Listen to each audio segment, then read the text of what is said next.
You know, one of the joys of being a teacher is torturing students. You will always be writing in here. So, what's next?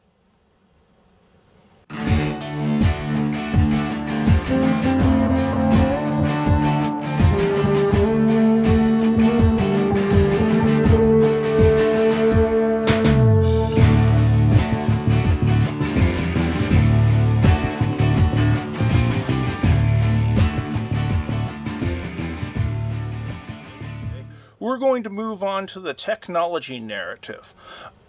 It's a good one to move towards because it's going to be largely based on experiences you've already had. If you're worried about how well you're fitting into academic writing, how well you're adopting, working off of stuff you already know is going to be a good thing. So, what do? I'm glad you asked. Technology is one of these big words that can mean pretty much anything. Technology is the study of or the use of tools. So technically, we could do a technology paper talking about rocks and the wheel. But we're going to do it a bit more contemporary and the kind of technology you expect we're talking about when you talk about technology. Educational technology and computerized technology.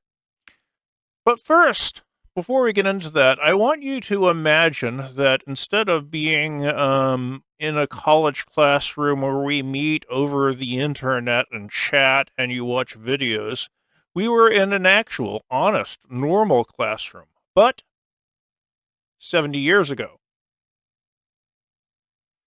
Be quite different, wouldn't it? As an aside, you notice that almost all the men are wearing ties. You also notice that there are very few, if any, minorities. It's kind of hard to tell in this picture. But let's not focus on those such issues. What I want to focus on is how your daily experience of going to college would be different. Well, first off, you would have to actually go to the college to register for your classes. You certainly couldn't do it over your phone. When you were looking for the college, you'd have to have a map, and you'd probably have to write out directions. GPS is one of these things we really take it for granted. But isn't it marvelous that we might never be lost as long as we have battery life? Cool. You'd go in your paper, you certainly wouldn't type. You go into your classroom, you certainly wouldn't type your notes. You'd handwrite everything. And you would have to have your papers typed when it came time to do a paper, but you wouldn't have a computer, so you'd have to find the typewriter lab. Now, think about how you write papers and how much different it would be if you had to write it on a typewriter. If you mess up something, you could just go back and change it. If you were doing it on a typewriter, you'd either have to go through loads and loads of whiteout, or you'd have to rip up the paper and start again. If you decided that you needed to move a paragraph around, you'd have to rip up the paper and start again. If you had to revise, you'd have to rip up the paper and start again. Then you would have to bring an actual paper copy into class and hope it didn't get lost. You certainly wouldn't be able to meet in an online chat room to talk to your professor about it. You'd have to line up outside of their office, and they'd probably only be available like 5 hours a week. That's a real big change right there. Then when you got to the end of the semester, you would have to wait for a piece of paper to be mailed to you to tell you your grades. As a teacher, I wouldn't have, there's a lot of things I wouldn't have. I would have to handwrite all my comments. I wouldn't be able to just shove pictures up. You would be pretty much reliant on my chalk drawing skills.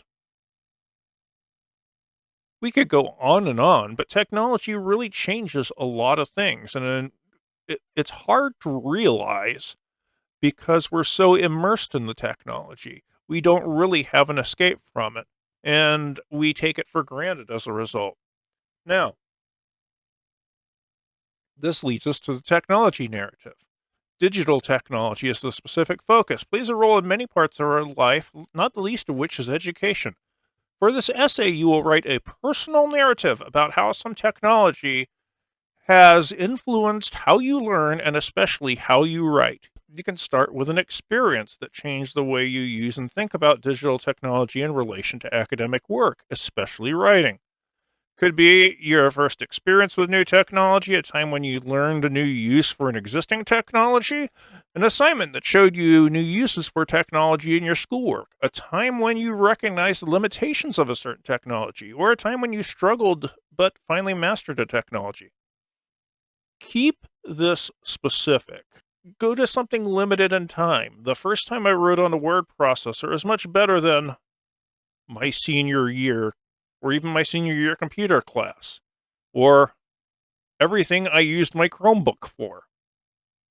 The assignment is a personal narrative. You will write in the first person, describe your experiences as concretely as possible using vivid descriptions of settings, devices, people, and other elements of your story. Besides describing what happened, interpret its importance. What did you learn from the event, and what parts of it led you towards that understanding? And I would even say that while this is a personal narrative, it is going to be a really good idea to frame the explicit parts of the argument, like the thesis statement, the topic sentences, focused on your argument. Yeah, first person is fine all the way throughout it, but the ability to manipulate paragraphs in my word processor has changed the way I think about drafting and that it's done blah, blah, blah. And then my experiences can all be first person, but you can imagine the paragraph.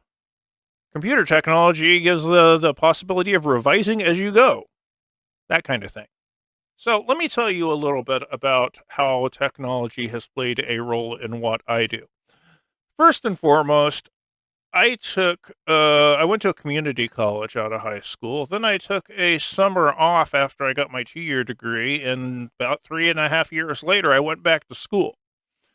Um, when you take that long of a break, you take school a lot more seriously. Also, because I was paying for the whole thing. And I knew I wanted to stay in school. I liked education when I finally got to do good education. My high school sucked, but college was fine. And I knew that I wanted to pursue it farther, but I didn't really have a good understanding of how to do it. I thought all you would have to do is get great grades. And I did. I graduated with honors, magna cum laude. I applied for about 9 or 10 places. The only place that accepted me was University of Alabama, Birmingham. I was living in Florida. I didn't really see this as being a massive step up. So I just decided to stay where I was. But I thought that if I was going to go on and get a PhD, I needed to do more than just get good grades. So I did any number of things. I became a graduate assistant for the department. It was a drastically different time. That's all I can say. But one of the things that happened to me when I was a graduate assistant is I was talking to one of my professors who just started his own literary journal. And he said that he was lining up funding and he was looking up subscriptions and how he could get people to subscribe to his journal. And he went to our campus library and they said, we can't do it. He's like, but I teach here. It's like, if we take yours, we're going to have to dump something we already have. We don't have any money. And he thought, why don't I just do it online? That stuck with me a little bit because I also didn't have any money. I couldn't make a grand gestures and do stuff from scratch. But computers were around and I was fairly knowledgeable at them for the time. So I decided since I thought I was going to get a literature degree, I decided that I was going to start an online journal myself. We kept it going for 7 years and like 12 issues, I think. Yeah, the design is very horrible, but this was 1996 design as well. There's a lot of ways I progressed in my skills. But doing this, becoming a graduate assistant, going above and beyond the call in a few different ways got me into a doctoral program where just simply getting good grades wouldn't. The technology allowed me to do stuff that students even 10 years before wouldn't be able to do. And that got me noticed. When I started teaching, I got my doctorate from Bowling Green in culture studies, and I graduated in 2003, and I part-time taught for 2 years. Um, at Bowling Green, they had computers in every classroom, and I got used to using them. I was also part-time teaching at University in Toledo, and I swear up until like 2008, I had classrooms that had overhead projectors. I don't know if you've ever had an overhead projector. I'm assuming they've probably been way obsolete for a long time, but yeah, up until like 12 or 13 years ago, I had to use overhead projectors at times. The ability to pull up a PowerPoint had really changed how I teach. Now, thanks to a global pandemic, I'm changing the way I teach again.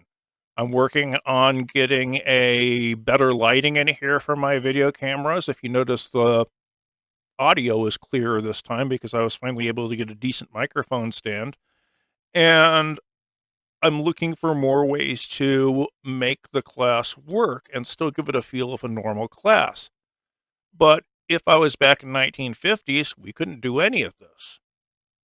They did originally try to do online classes, but instead of the internet, because it wasn't around then, they'd put lectures up on cable, and you would have to watch them and mail in your homework. The very way we're doing this is a good example of how technology changes pretty much everything.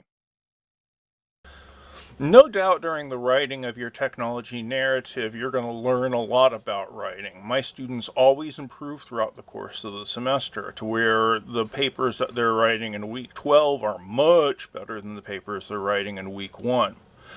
So going through all the writing, I expect you all to improve. Keep in mind, though, you can always revise any of these, so if you learn a lot doing the technology narrative that you wish you would have done in the profile, hey, you can go back and change the profile. Pretty cool, huh?